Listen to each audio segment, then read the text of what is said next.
heard about probiotics, but do you know which foods have probiotics? Well, today I'm going to be sharing with you 4 of my favorites.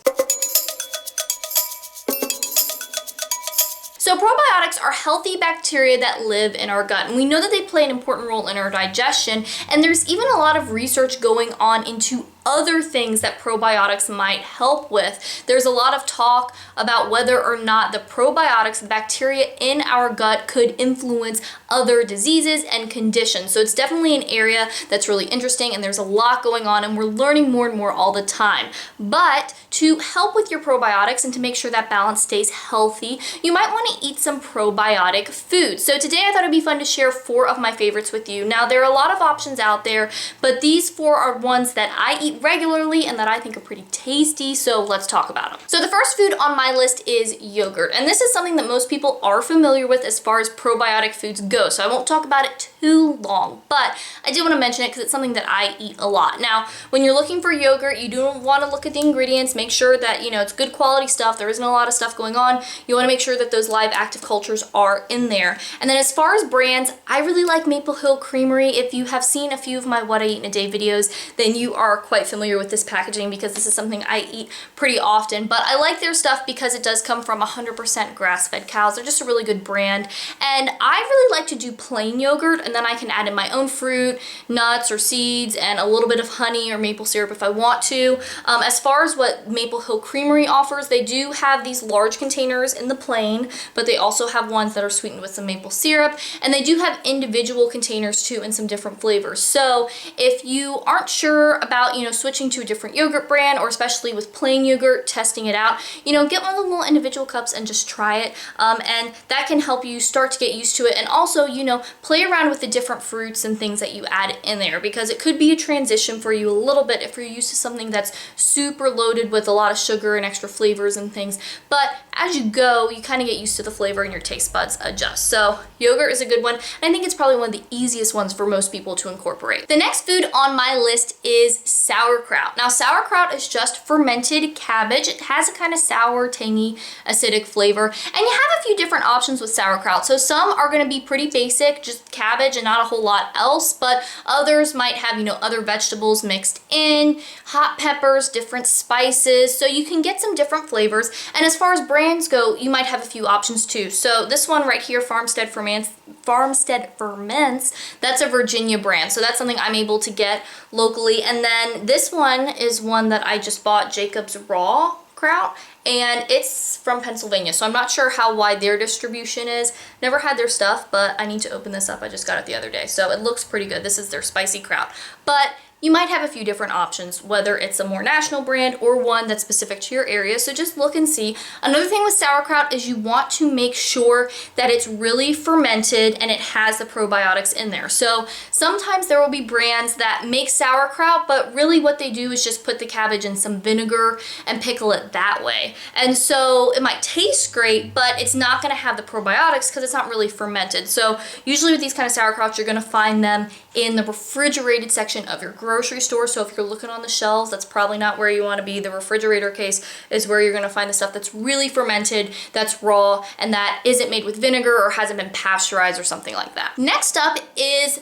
pickles, and you might be surprised to learn that some pickles are actually a good source of probiotics. So a lot of the pickles that you have probably eaten and are familiar with are made with vinegar. They're vinegar pickles. The pickles or the cucumbers, when they start out, go into, you know, vinegar and salt and maybe some other things like garlic or hot peppers or whatever, and that's what does the pickling. But you can get fermented pickles, and they're made pretty much the same way as you make sauerkraut. You know, it's just a little bit of salt, and with pickles you do a brine because they're not going to release their own juice the way the cabbage would for sauerkraut. But there you go. You have fermented pickles, they have the probiotics in there, and they taste pretty much the same. I mean, it's a little bit different, but it's still that, you know, that acidic, that tangy flavor. So if you like pickles, trying a fermented pickle might be really easy for you if it's something that you're already a fan of. And this brand is Bubby's. This is the only one I've seen in my grocery store. There may be others out there, but this is the main one that I've seen. You could also make them yourself, or you might find a local option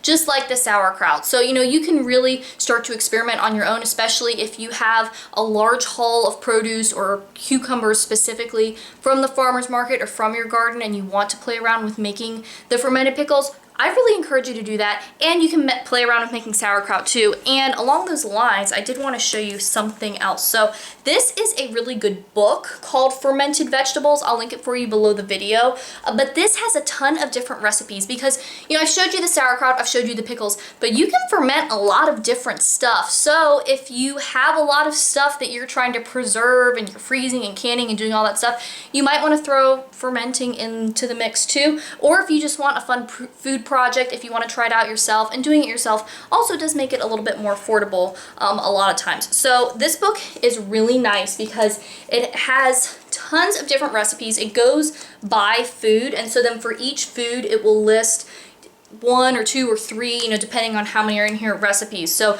it's really nice too. If you have one thing, you can kind of see what your options are.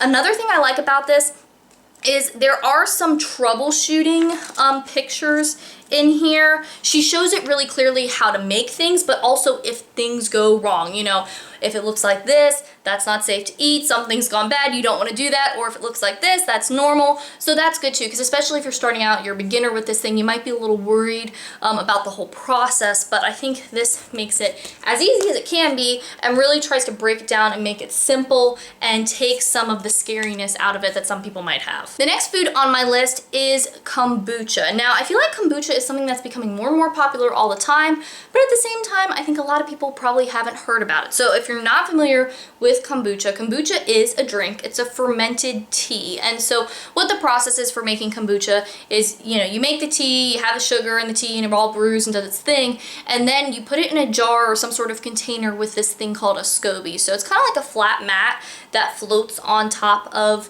the tea while it's brewing. It sits out on your countertop at room temperature, and that is what breaks down the sugar in the tea and does the actual fermenting process. And so it's something, again, that you can do at home. I've tried my hand at it. I didn't do it long enough to really get super good at it. If I had more practice, I probably could, but I tend to buy mine right now. So there's, again, different options. There are local brands. You might be able to find local brands in bottles, or you might find them at your grocery store, like local health food store, on tap, where you can bring in your own container and just get the exact amount that you want. And that's also really nice too, because you can use reusable bottles, and so that is a nice extra benefit. One of the brands that's out there the most, I think, is GT's kombucha. I mean, I've seen this even in Walmart. So kombucha is something you really can find a lot of different places, and also with kombucha, there are different flavorings. So there's the basic process of fermenting the tea, but then you can add in different fruits and things. Ginger is a really popular flavor. This is a strawberry one that I like that's pretty good. So there's lots of different stuff out there, lots of different things to try. And it also has a natural carbonation. So if you like fizzy drinks, you also might like kombucha. You know, I think it's something that when I first tried it, I wasn't sure what to expect, and anyone I've given it to who's never had it before has been a little bit cautious because it is something so different from what a lot of us are used to drinking, at least in the United States. So I would say, you know, if you're unsure, just try some, okay? If you don't like it, that's totally fine, but I do think it's worth a try, and a lot of people really like it, so kombucha. Give it a try. And let me know in the comments, are you already including some of these foods in your regular routines? Are you a kombucha fan specifically? Because I know people can have strong opinions either way on that one, so let me know about that. And if you like this video and you found it helpful, make sure to give this video a thumbs up. And if you are new here and you want more healthy eating tips and nutrition info, healthy food stuff, make sure that you subscribe, because eating healthy and living a healthy lifestyle really doesn't have to be complicated, and I want to show you how to do it. Thanks for watching. I hope you're having a great day, and I'll talk to you next time.